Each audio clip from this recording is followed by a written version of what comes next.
All over our region, researchers are working to gain a better understanding of the Great Lakes, from the wildlife that calls the lakes home to our impact on the lakes themselves. Last fall, I visited the Great Lakes Research Center at Michigan Technological University in Houghton, Michigan, where Hayden Henderson showed me some of the interesting technology he's been using to map the lake beds and the things that live there. I function at the interface of ecosystems and technology. And really, for me, that stems from the rate of change we're seeing in the Great Lakes, and climates in general require the intervention of technology so that we can do things fast enough to understand them. Like Hayden said, the lakes are changing fast, and it's important to understand how those changes affect everything from wildlife to fishing to shipping. That's why Hayden and others at the Great Lakes Research Center are working with the U.S. Geological Survey and the National Oceanic and Atmospheric Administration to do benthic habitat mapping, documenting and classifying the organisms and geology of the lake bottom.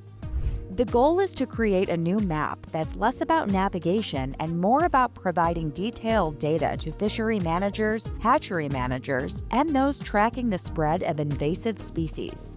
Why is it so important to understand what's happening at the bottom of our lakes? I think you could think about a traditional navigation chart. That would be your bathymetric map. And if you've looked at one closely, there are generally subsections or markings of rocky or sandy, very randomly and not in detail throughout the map. What we're trying to do is flip that script so that those maps indicate a very fine resolution detail of the lake bottom.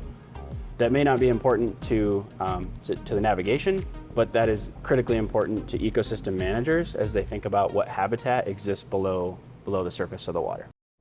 Maybe you've heard that we've studied outer space more than our own oceans. Well, we've studied our oceans more than we've studied the Great Lakes. If your job is to make sure we have healthy and productive fisheries or monitor water quality, then that's a problem. The maps Hayden's helping to create aim to show us the information that we need to make smarter decisions about our resources. It really starts with technology, sonar, so using acoustics from vessels or autonomous vehicles. From that data, we can then derive all the interesting feature sets and anomalies in the lake bottom.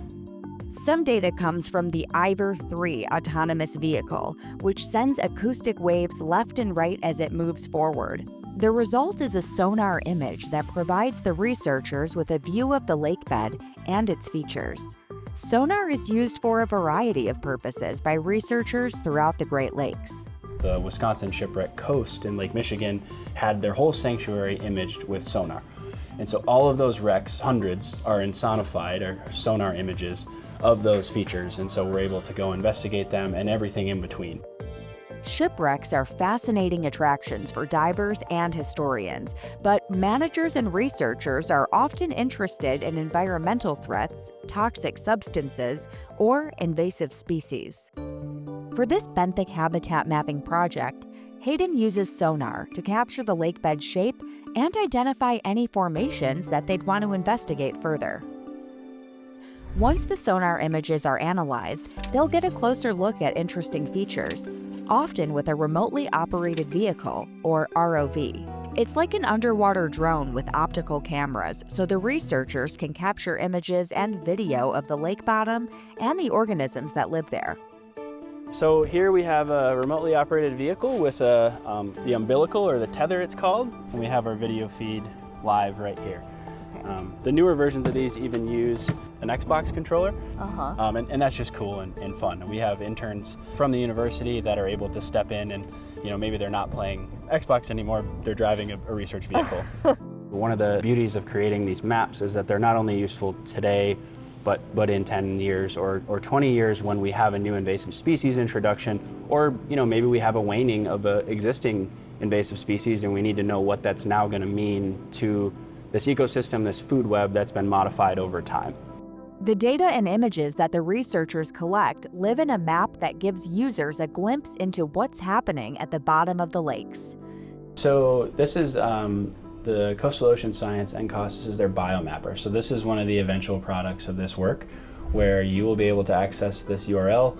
So you could come in if you were a fisheries researcher or otherwise, and see that image from that exact spatial location. With a lot of detail. With a lot of detail throughout, this is 60 nautical miles of coastline. This ongoing project is a massive undertaking, and Hayden is quick to point out that the GLRC is far from the only team participating in the research.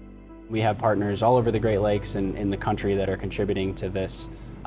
We have folks in DC doing artificial intelligence with this data to further our ability to use the observations across the map space. So not only is this work collaborative, but really some of the work that is happening around mapping these lake beds here in the Great Lakes region, it's actually really informative and meaningful and a national scope. Absolutely, and none of this happens without everyone chipping in, and we're not all experts in each other's respective fields, and that's the fun part. That's kind of what it takes to make all this work.